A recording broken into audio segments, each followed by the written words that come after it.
Hello, MotoAmerica fans. It's time for another episode of Off Track with Carruthers and Bice. You'll laugh, you'll cry, and you may even learn something from this unlikely pair and their special guest.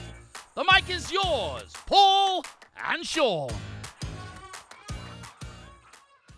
Hey, MotoAmerica fans, welcome to another edition of Off Track with Carruthers and Bice. Thank you, Jonathan, for the intro that you give us every time, which makes us feel really good. We're here today with 2017 MotoAmerica Superbike Champion and a guy we've been wanting to have for a while, have on our show for a while, Toni Elias. First thing I want to ask you, Toni, if you don't mind, is so many people can't pronounce your last name, and I think I say it right. It's Elias, right? No. It's not? No. Elias. Is Elias. Elias. Elias. Elias. Yes. I'm never. Toni I'm Elias. just gonna call you Toni. Elias. Toni Elias. Like, Toni yeah. Elias. Do you have to use your arm? No. Like, ole. So you've been wrong the whole time. Look at him. I am He should be shocked. wrong. I have to pronounce things and say things and spell things right, and I've been pronouncing it wrong all the time. I'm glad we started out on such a poor note, but at least I got it right. So No, you got it wrong. Now you have it right. No, at least I'm going to get it right. So it's Elias. Yes. Elias. Toni Elias. I'll Elias. remember that. Elias. I I won. don't know, but if you don't remember, I will kill you. Oh, I'm going to remember. I'm going to absolutely remember. I'm joking. I'm going to remember it. The thing that's interesting about you guys, and your dad's name is Antonio. Your name is actually Antonio. Yes. You kind of have a different last name. It's Justicia, and his was what is it? Deish. Which Yes. means, is that 10? No. Is it God? What are those two? Kinda 10, kinda God. No, a little bit of everything, but no. Doesn't make, is not any. And that is it. Your last name is actually Elias, but Yes. there's an added Elias. name on there. Elias. Yes, with the hand. we used to have the surname from the dad and from the mom. Oh yeah. So Okay. here I become just Toni Elias. Okay. Thank God. But are you technically a junior? Technically, I'm junior You're junior to your father, Antonio. because when I was little, everybody was calling me Toni Junior, but I don't think it's a thing my family likes a lot. Call someone junior or not, Elias Junior, Toni Junior. Yeah. Just Toni, just Elias. Right. My grandfather was Antonio Elias too. Oh, okay. My dad Antonio, me Antonio, and my son Antonio. That's right. That's right. And all Elias. Now there's another Antonio, your Yeah. baby that was born in the spring here. And so. his son will probably be Bill. What? Or Fred. You'll name his son Fred. Yeah, What's that? your son. No, instead of Tony. No. He has to be Tony. Oh yes. Yes. When we were start to talk with Christy about that, said what we should call him. No. Said no. Let me think. Said well, my grandfather Tony, my father Tony, me Tony. What do you think we should put him? Said okay. Let me think. But then everything is what I wanted. I really wanted that. Yeah, it's nice for the family too. He's a good boy. Really good boy. Sleeps good. Not really, but he's a good boy. So you wish there was more races? Yes. Yes. So your dad was a multi-time Spanish national motocross champion, 11 times, I think. Yes. Is that right? Yes. So tell us about, this is kind of an interesting story for those of you who don't know, how Toni got involved more in road racing instead of, you tried motocross for a while when you were younger, correct? Yeah. I have to say my grandfather had a workshop. At the same time, he was a road racer. And he was winning the races where in the old times when the races were in uphills, like bike speeds or that kind of races, or the race were on the streets of our city and all that stuff. He won some, so he died very young. Then my grandmother didn't want to suffer seeing her sons again suffer again like she did with her husband, no, and then she said, okay, my dad one day arrived and said, I want to ride, I want to race. Okay, then my grandma said, no road racing, just motocross or trial. My dad started trial and motocross, and for him was better than motocross. My uncle followed, and both win a lot, championships and all that stuff. So yes, everybody was telling me when I was little, why you are changing the way of your family, because your family come from motocross, and always said that it's not true. The one who changed that way was my dad, not me. Oh, I just continue what my grandfather was doing. And also I started with motocross. Mm-hmm. The problem always, they were professionals, racers, dad and uncle. We used to go training together. They had prepared always my bike, my helmet. I exchanged my pacifier for a motorcycle. So That's good. yeah, every Sunday or every Saturday we arrive in the racetrack. Everybody knew, hey, the Elias family is here. That guy's win everything, blah blah blah. So they have a little one. This will be the future motocross champion. Everybody was coming to me and, you must be better than your father. Will you be better than your father? After 2-3 years listening this, I was enough of this. I didn't want that pressure. I just wanted to have fun, and that's it. And I did one motocross race. In the first corner, I was in the water, full of mud, on the ground, last position, crying. It was horrible. And then I said, hey, this is not for me. I just want to have fun and I don't want to race. But after 2 years, I met the road races. I seen a little pocket bike and I started my way there. That's cool. Yes. And your dad was is a Yamaha dealer. Or Yamaha shop. Yeah, was Yamaha dealer for 25 years. Wow. Yeah. And then 10 more of a motorcycle shop where we sell for 10 more years the other brands. And you had guys like Juan Garriga come in there, Yes. Carlos Checa. Yes. These guys would come in your shop, and they were just guys that you knew. But Yeah. obviously, they're world-renowned racers, and it's interesting the kind of people you were surrounded by when you were pretty young. So, Yeah. I hope it's not gonna be too long this, but it's been very, very nice and strange things in our family, no? My uncle went to Brazil to race for 2 years, and he met Barros' family. Had become friends, and then same manager of the motocross team become the manager of Alex Barros. When Alex Barros came to Europe, came to live in my grandma's house. Wow. So I remember Alex with 14 years. In that times was the same times when, because we were Yamaha dealers, we give the motocross bike to the road racers, no? Joan Garriga, Alberto Puig, and many others, no? And I saw all of them coming to the workshop. I lived with Alex Barros, and the funny story is one of the guys who was learning to mechanic when he was 14, and he was already Catalonian champion, was Carlos Checa. wow. And Carlos Checa all left from home to ride the World Championship. Now, for me, was my passion, and because of them, I want to be there. I want to be there, and many of them helped me to achieve my goals too. You know, and it's something very nice. The funny story is one day arrived Joan Garriga in the workshop, and was when I was starting to look the races.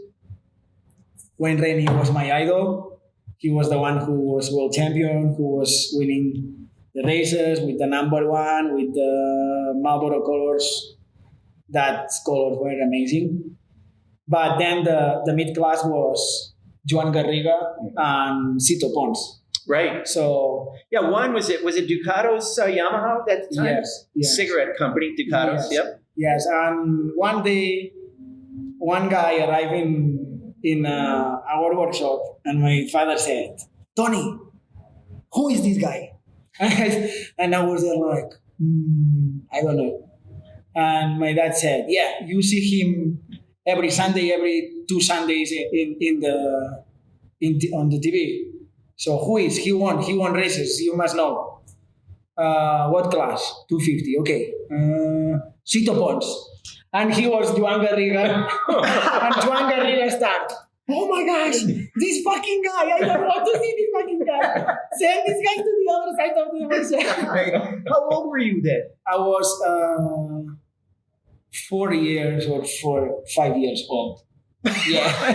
And Wondering if you're at a 5-year-old. Juan was like this with Cito Pons, like, "I don't want to see this guy. I have allergy." It was so much fun. Yeah. Another thing, when I was 5 or 6,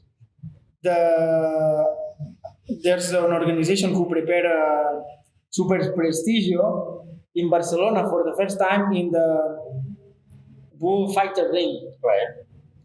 And John Kosinski came, and my bike prepared his bike. And it was very nice. Wow, that's cool. Yes. For me, so John, wow, this guy is amazing. And my father give the bike to him, and it was amazing. It was very nice. We were talking about right before we brought you in, and Paul, talk about this 2006 when you won the race, MotoGP race. What that meant to really the U.S. too. I mean, Paul, can you Because talk it was about a big that? help for Nicky Hayden. Yeah. And then, ended up being the difference. I mean, we didn't know that at the time, but Yeah. That day, I received a special tire. 1 month later, I find out that the tire was, in theory, special for me, was the tire only for official riders. So they used that tire for the rest of the season. Wow. But it's okay. This is political things, and I had to understand and respect that. But yes, I had that tire, and my pace was strong, more than other weekends. And I was there during the race, and I see a disaster right in front of me. Pedrosa tried to pass Nicky, and both fall. I said, "Wow, this guy destroyed the championship for Nicky." I really wanted Nicky won the championship because for the MotoGP paddock, he was like a rock star, American guy coming from USA here. He had to learn a lot quick, but start to win, and at that moment was leading the championship, and the championship he was in the perfect position to taking some advantage to Valentino, and was sad to see everything on the grass. Right. Oh, this guy made a disaster. But I was there, and my goal was just to be the best, to do a good race. But I saw Colin Edwards. I'm gonna catch him. Okay, I catch him and I pass him. Kenny Roberts Jr. Okay, I catch him, I pass him. Now Valentino's there. I want to catch him. I catch him and I pass him. Still now, I couldn't go to the front. I said, "I'm not used to. I'm so nervous." Back to behind Valentino, second position. I will try at the end, and yes, I tried, and we start to battle a little bit, and I won. Very happy. Not only best race ever for you. That was one of my best. I have some number of really good races for strategy, for a good show, for a Winning great battle. but that one was for sure one of the best. Pete Valentino was amazing. We'll be there. But at the end, I could help a little bit Nicky in that way. But we didn't know. Right. In normal condition, Valentino was going to be world champion in Valencia. No? What surprise! It's amazing. Yeah, just for the fans to understand. So this race was in October at Estoril in Portugal, and Toni, passed a bunch of riders, as he said. The tire thing is really interesting. But so because he beat Valentino at the line, and it was a 5-point difference in that race, it ended up being that Nicky won that championship by 5 points. And otherwise, I don't know about tiebreakers, but at least on points, Rossi and Nicky would have been tied at the end of the season. And the thing about that race is that still goes down as one of the closest races in MotoGP history. It was a photo finish, essentially. It was obviously close. Yeah, it was for the finish and was 0.002. Wow. Did you know you won? Yes, I knew because when we were there, I just seen check on my left side and he was right little behind me. Really?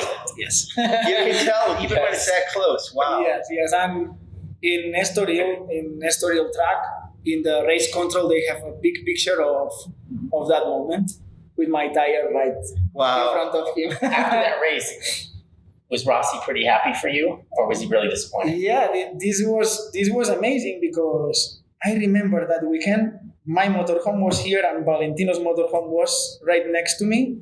Was yours a little bit ahead? No, no, but I remember we had test on Monday. He was super happy after the race. Man, so happy for you. Good, amazing. What you did is amazing. The day after, we wake up, I opened the windows. I was there like with calm. And this one, so I was opening the window and he saw me open his window. Hey, cabrón! You beat me, eh? I'm angry, but good job, man, good job. So I was thinking, oh man, we are building some kind of personal relationship with Valentino. He is happy for my win. He appreciates my win. At the same time, on Sunday, I start really good relationship with Hayden's family. Els came to me after the race and said, hey, I'm sorry for what happened, but still some race to do, so calm down. And Els was like, hey man, thank you so much. I don't know what's gonna happen, but wow, we are happy you reduced even that 5 points because today the championship was gone. And right now we still have the possibility for Valencia, and let's see what happens. But for the moment, Hayden's family is very proud of you and understand. No, okay, no problem. 1 week later, Els was crying, hugging me. Nicky too. Was very nice. From there, we always had a really good relationship. Because I can hear this relationship increase much more. But what I never expect was the reaction of Valentino. He turns to me oh no, never we had a good relationship anymore. Oh, seriously? Oh, it changed after that? Yeah. So he went from really being happy for you when you won at Estoril to the next race losing the championship, and then he thought, Toni cost me that. Wow, that's incredible. That 5 points. I was happy, but this is the 5 points I lose the championship. Oh my God! And from there, he hates me. That's amazing. He saw me, and I have to go, hey, Valentino, because if he can, he just go. I never. He didn't want even to say hi. And how many years? 12. That's incredible. He said 2006. Yeah. 13, 14 years now. Insane. Man, I've been in Barcelona 2 years ago or 3 years ago, and I saw him. Hey Valentino, how are you? Man, I'm good in America, blah blah blah. Yes, yes. But I said, hey, but you still remember that? You are still angry with me? He said, no. Well, little bit, little bit. Unbelievable. I said, come on, Valentino, it's history, it's past. Yeah, it's past, but 5 points, you take my championship. Eh? Like, Unbelievable. After all this time. it's inside. It's like, I cannot digest this story. Now, for people that don't know, when you said you rolled down the window, you're talking about Rossi rolled down the window. And you said cabron, which I know Spanish, that means like pal or friend, right? Like, hey, basta. Oh, was it? Oh, it's But worse. I'm very happy for you. But But he was basta, happy. no? It's a term. It's kind of a term. He thought you were buddies. Okay, at that. Yes, and was in a good way, like, hey man, Jeez. So in 2006, when Nicky won it, and you said Earl was there, Roger was there too. So Yes. did you ever talk about when you guys became teammates at that time in 2006 when Nicky won the championship? Did you guys discuss that and the whole thing about how you kind of helped Nicky? Did you and Roger ever discuss that? For some reason, I always seen more in the paddock, Earls, and Rose Right, with Nicky, right. and I seen Tommy and Roger in the track, but in the TVs on cameras, Roger Hayden or Tommy Hayden, Mm-hmm. but we never talk Not as much. Okay. as much. Okay. And that's why at the beginning, when we became teammates with Roger, that was like a cold relationship, because we knew each other, but we never talk. But at the end, it's an amazing guy, and is part of the Hayden's.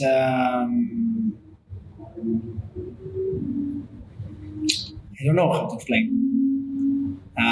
They are good people. Yeah, Right. Good family. They are. Yeah. When we did the podcast recently with Roger, and Roger told us something that maybe, Paul, you might have known, I didn't know, that earlier this year, I think it was at Road Atlanta, he was doing some little bit of coaching for you. Roger was. Yes. Which is great. I mean, your former teammate, and he's still Yes. involved in helping out. So Yeah. that's an interesting connection that you have with Roger after being teammates. Yeah, I think Roger is a good guy, and for me, it's important to be around good people, and the things are turning tough. Everybody, it's taking care of small details, more professionality. That's great for the championship. But because I've seen all this and everyone has someone next to helping or something, sometimes you are focused on riding and on work with your team, but it's not enough, and some external help. For example, we were talking, I continue. That's why I contact him. Like, Oh, you contacted him and said, yeah, "Can you help me?" I don't know if you'll be there, but if you don't, I pay the flight. Let's work together for the first round, the second round, or the third round.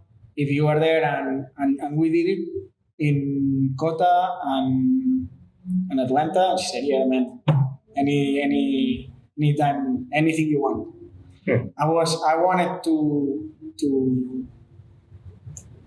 I wanted him in the team, helping both riders. Yes. This, for some reason, it's not possible, and this is difficult at the end. Make it happen, but that moments were important, because we were talking in Atlanta, in corner, in all the downhill, all the chicanes, and he told me things it's difficult for me to see, difficult for me to appreciate, and even if I'm behind the other riders, it's impossible. And he was telling me, the Suzukis, when you are going downhill, every time you change direction, you close gas. And Yamaha never shut. Always full gas, like, Said, you should try. Maybe it's good. Man, I tried and it was amazing. Wow, that's something. So it's important the rider's eye, because for us from outside it's very easy appreciate these things, and that's why I wanted him. Yeah. I will continue pushing. You know, it reminds me a little of Luca Catalora helping Valentino. And it's kind of like, what can Luca tell Valentino? But Just to your somebody point, to see. yeah, outside of the bike, you're on the bike. Yeah. Probably Luca was was a rider, an ex-rider, have a lot of experience, good eye, and the most important thing for sure they will have a really good connection with Rossi. So that's why Rossi wants him. It's the same thing with Roger. We have a really good connection, so okay, he cannot be racing, but could be a good help. That's great. That's great that you're continuing that. So this year's championship, right? From now on, do you want us to no longer go to Road America? Oh, It's not so good lately. Road America I promise, is one of my favorite tracks. I love that track. The braking areas are amazing, but it's a track where it's very easy to mistake. Last year was not my fault. These things in racing happen. I received a touch from behind and I was on the grass. And this year was different.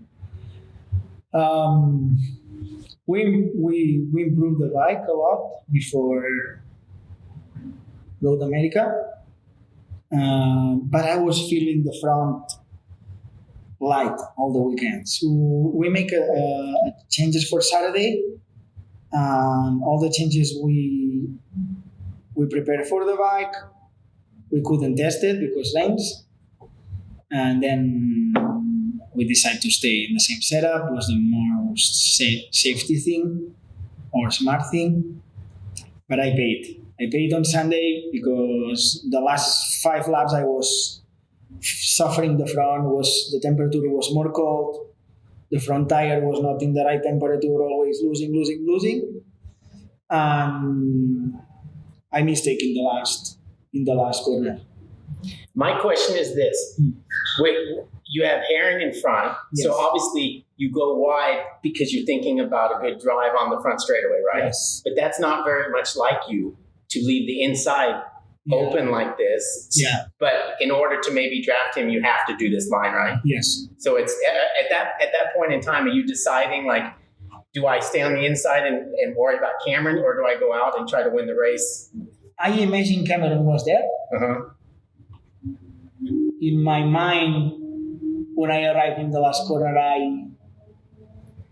I saw Josh, and I said, okay, I'm gonna close the line because Cameron is there.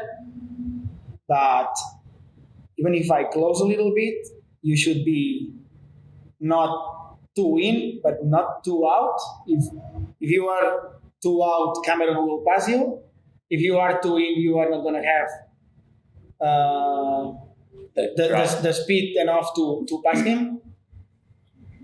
So it's something very, very quickly to decide. Right. And when I was there and deciding this, like, yes, no, this one arrived inside, and my reaction plus the light feeling on the front is like, Yeah. man, was like, oh my God. It was frustrating because I felt I didn't make anything crazy. I never entered faster than other laps. Was these two things connected, which I lost 20 points or 16 points or 20 points. Okay. But you never think, I know you well enough, you never think I just get third here and it's okay. That doesn't happen in your brain, right? That was not in my brain. In my brain was first or second. Gain more points. The frustration, that's why. we like that. We got a lot of videos. Yeah, but I don't like this. This is a thing you cannot do. It's I'm sorry for that, for the public, because it's not a thing I'm proud to do. Yeah, it's okay. Everyone's okay. Football I players do it too. was hot Yeah. as hell. Like I lose 20 points crashing like I never crashed before in my life. I crash pushing. We could crash like we crashed last year with Cameron in Canada corner, or crashing the previous day with Josh Herring in corner 5. Like, wow, we enter both there. Like, okay, I don't want to know what's going to happen now here. Maybe we'll make the corner, maybe not, but we did both. So even when pushing on that limits, you don't crash. And some other times you have a stupid crash, like, okay, it's sad, no? Like today doesn't mean to be like this. When the race starts, and I'm talking about probably every race since you've been here, are you thinking more of Cameron than anybody else? Because you know every race he's going to... I could ask him the same thing, and I'm sure he would say... Yes. We know each other.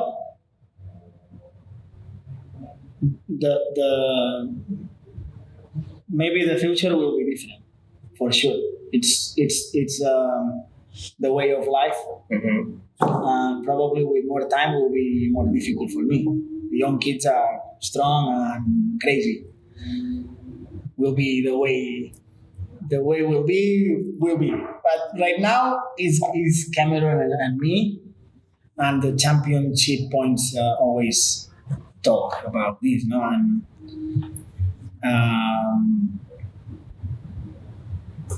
you've told me before also that you think he's a very strong competitor. Like you said, maybe one of the strongest you've ever raced with. Yes, he's really he's strong because he's smart. That's the most important thing. But also, it's a good. It's good in the battle. It's good in the last laps. If you take the history of road racing in USA, World Championship, there's some kind of guys where the names are in the history, where they are very complete, and that's why they are part of the history, most of them are world champions, are good in many areas. They are good, they are smart, they are constant, they are really good on battle, they are really good on strategy. Of course, they have good teams and good bikes, that's really important. But all this package, it's Cameron, no? And this package is Valentino, and this package is Marc Marquez, and this package is Jorge Lorenzo. And this package, I'm sorry to say this, but is not Dani Pedrosa. Let's say... This package is Toni Elias, though. Is that right? I always believe in my package. Yes. And for some reasons I didn't have the full package, but now I have the full package. And I found a guy with another full package. So it's a good rivalry. And Josh Herring could be another full package. But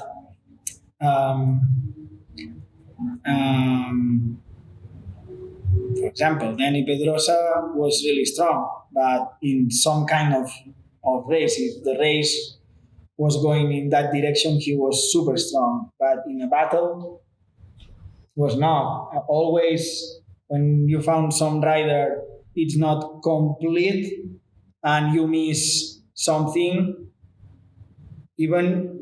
Let's call consistency.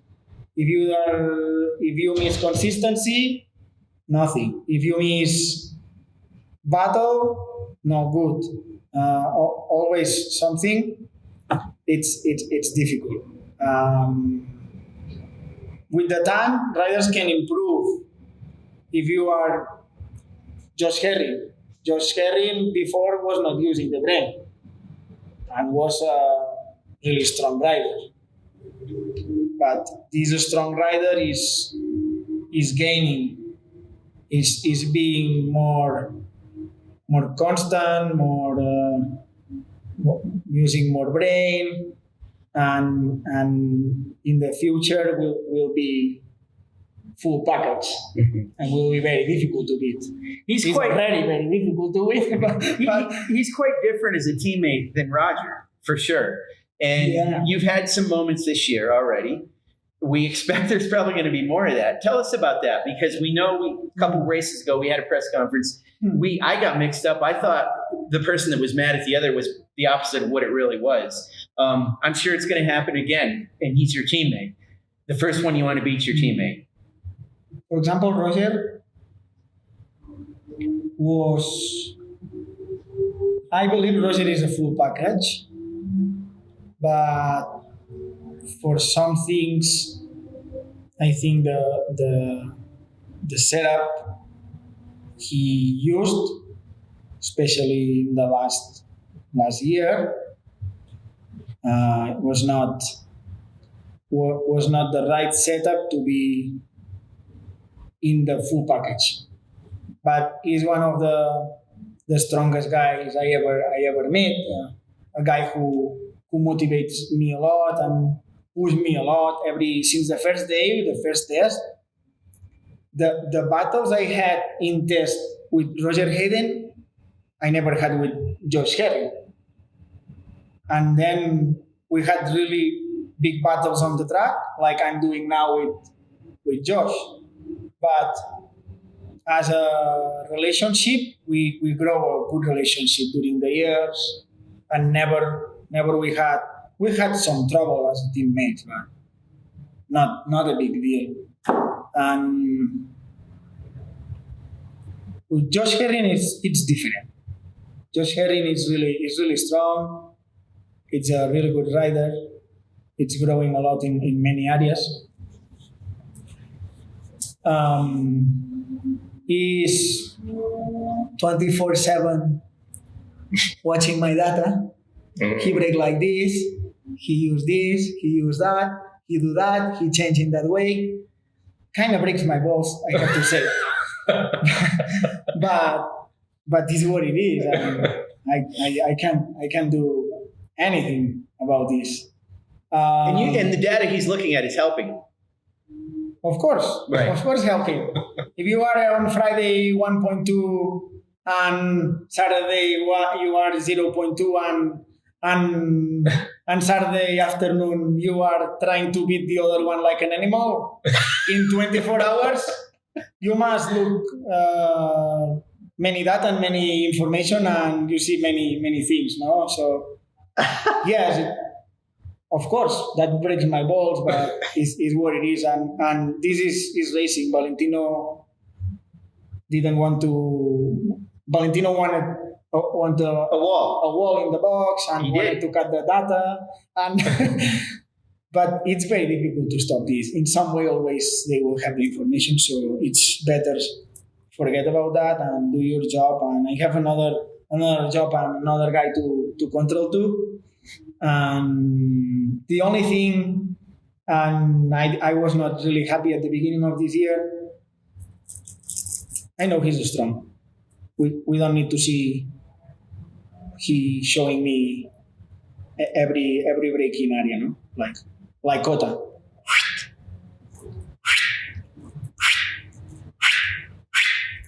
Okay, 20 times, man, stay behind and don't break my balls. Right. No?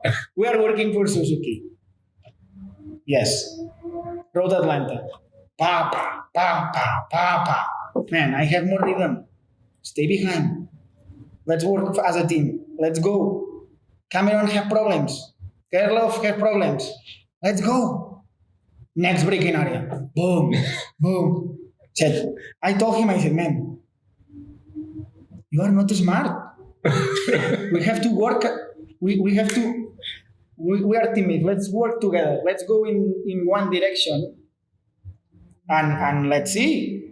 And at the end, if you are there and you beat me, I will be the most happy man in this world. Not really, but Right. but I'll be happy for you. But not. Let's avoid start stupid fights where we are risking Suzuki's thing, no? And he is learning that. We did that in MotoAmerica, and he's getting good. But of course, he's dangerous, and he's there, and he try with the heart, with the head, and with the balls, and with everything. So Toni, when you came in 2016 and you came into the team with Roger, you didn't. I'll use your terminology. You didn't try to break Roger's balls. You were the new guy on the team. Yeah. You wanted Yeah, he did. No. Okay. No, I promise. My main goal was not break the balls of Roger Hayden. Was win races because I need it. Yes. Because I was hungry. Okay. Since the first day, Roger, I was a little bit faster, and he new tire, boom, in half second faster. Guys, I think they train a lot at home with Nicky and Toni. Oh, yes. And El was there like pushing them in a good way. Yep. And I could see that was not only, it was a discipline, and was a strong discipline. Right. So it's different. It's different. You and Roger, you and Totally different. You and Totally Josh. different, but we have a good relationship. Yeah. With Josh too. Yeah. I have one last question, and then we got to finish.